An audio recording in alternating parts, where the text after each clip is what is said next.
नमस्कार प्रिय छात्र और छात्राएं, कुछ विशेष जानकारी।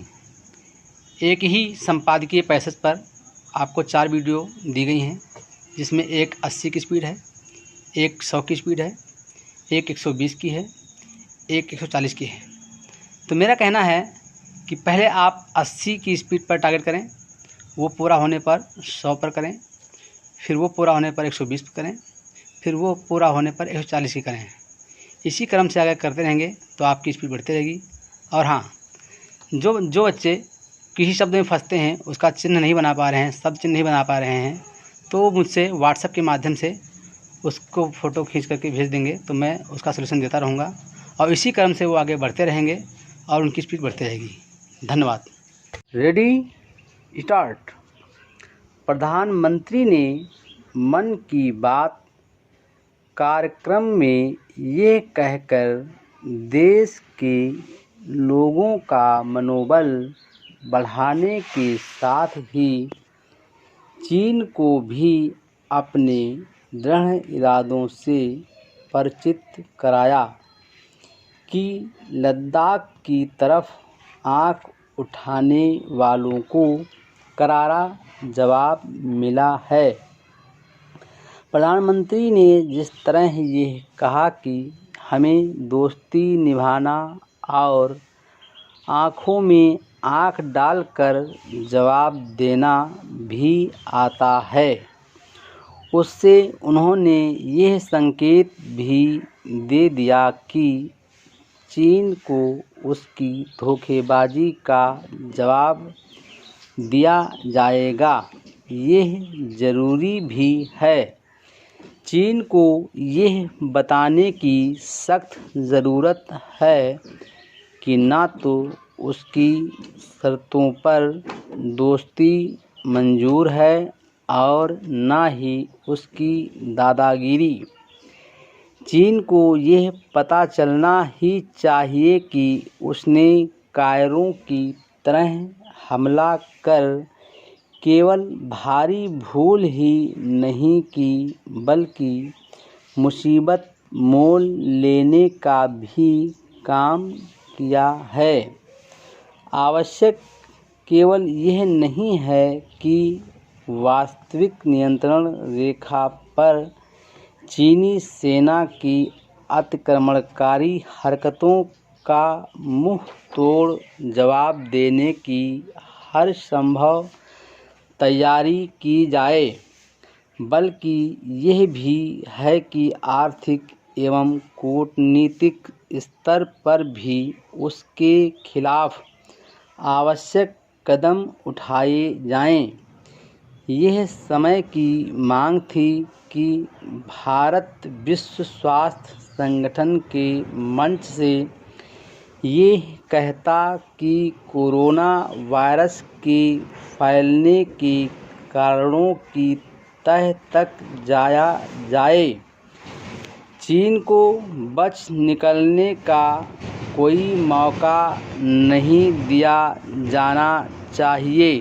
भारत को तिब्बत, ताइवान और हांगकांग के सवालों पर भी चीन को घेरना चाहिए।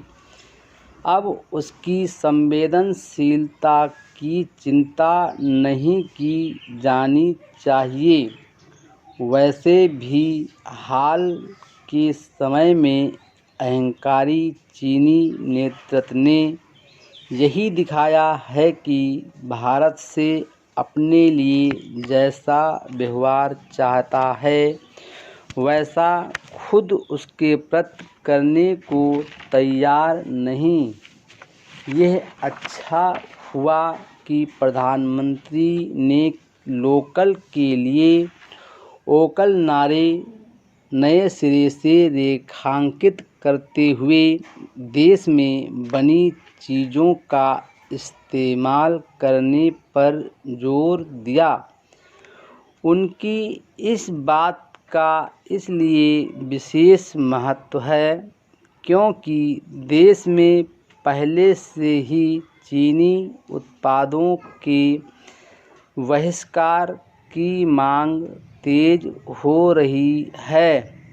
इस संदर्भ में प्रधानमंत्री ने ऐसे कुछ लोगों का उल्लेख भी किया जिन्होंने यह संकल्प लिया है कि वे स्वदेशी उत्पाद ही अपनाएंगे।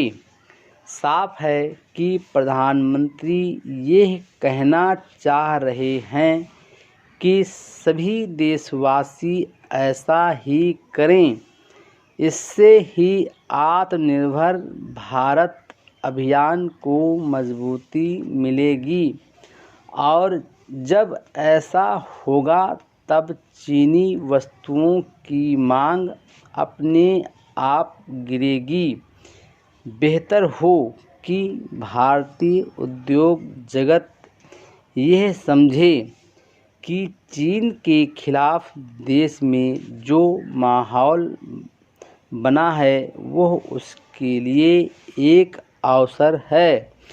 निसंदेह सरकार को भी यह देखना चाहिए कि चीन के प्रति लोगों के स्वाभाविक और सर्वथा उचित आक्रोश को भारतीय उद्योग जगत सही तरह से भुनाने में कैसे सफल हो। दिल्ली में जिस तरह ये सामने आया कि कोरोना मरीजों का पता लगाने के लिए होने वाले टेस्ट बढ़ाने के बजाय कम कर दिए गए, उससे तो यही प्रकट होता है कि जानबूझकर मरीजों की संख्या कम दिखाने की चाल चली गई। यह केवल छल ही नहीं, लोगों के स्वास्थ्य से किया जाने वाला खुला खिलवाड़ भी है। आखिर ऐसे लापरवाही भरे रवैये से कोरोना के खिलाफ लड़ी जा रही लड़ाई को कैसे जीता जा सकता है। क्योंकि स्वास्थ्य राज्यों का विषय है, इसलिए केंद्र सरकार निर्देश ही दे सकती है, लेकिन सेहत के समक्ष संकट की स्थिति में उसे चाहिए कि वो अपनी अंतर मंत्रालयी टीमों को उन राज्यों में फिर भेजे जहां कोरोना मरीजों के उपचार में भयंकर लापरवाही देखने को मिल रही है। यह समझने की सख्त ज़रूरत है कि सरकारी स्वास्थ्य ढांचे को सुधारे और उसे जवाबदेह बनाए बगैर बात बनने वाली नहीं है। कोरोना की चपेट में आए लोगों के उपचार में हो रही घोर लापरवाही का स्वतः संज्ञान लेते हुए सुप्रीम कोर्ट ने जैसे कठोर शब्दों में अपना क्षोभ व्यक्त किया, उस पर शायद ही किसी को हैरानी हो, क्योंकि हालात वास्तव में बहुत खराब दिख रहे हैं। ऐसा लगता है कि सरकारी स्वास्थ्य ढांचा चरमराकर टूटने ही वाला है। सबसे बड़ी विडंबना ये है कि सरकारी अस्पतालों का सबसे बुरा हाल दिल्ली और मुंबई में देखने को मिल रहा है। अब यदि देश की प्रशासनिक और वित्तीय राजधानी में स्वास्थ्य ढांचे का इतना बुरा हाल है, तो फिर यह अनुमान सहज ही लगाया जा सकता है कि अन्य शहरों में हालात कितने दयनीय होंगे। दुर्भाग्य से अनुमान लगाने की ज़रूरत नहीं, क्योंकि देश के अन्य शहरों के सरकारी अस्पतालों के खराब और डरावने हालात को बयान करने वाली खबरों का सिलसिला थम नहीं रहा है।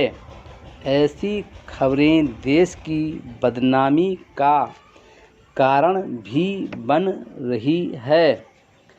समझना कठिन है कि जब इसका अंदेशा मार्च माह में ही उभर आया था कि लाखों लोग कोरोना वायरस से संक्रमित हो सकते हैं और उनके उपचार के लिए अस्पतालों में बड़ी संख्या में बेड के साथ अन्य संसाधन भी चाहिए होंगे, तब फिर राज्य सरकारें युद्ध स्तर पर जुटकर पर्याप्त व्यवस्था क्यों नहीं कर सकीं?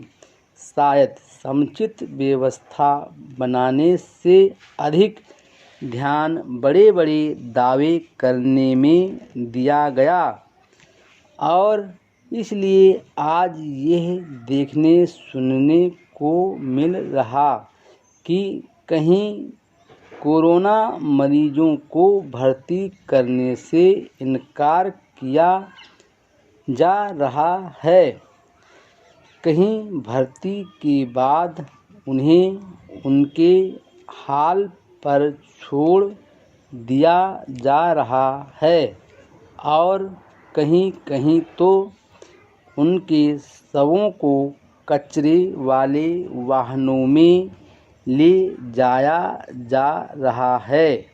यह अकल्पनीय भी है और अक्षम्य भी। Full stop.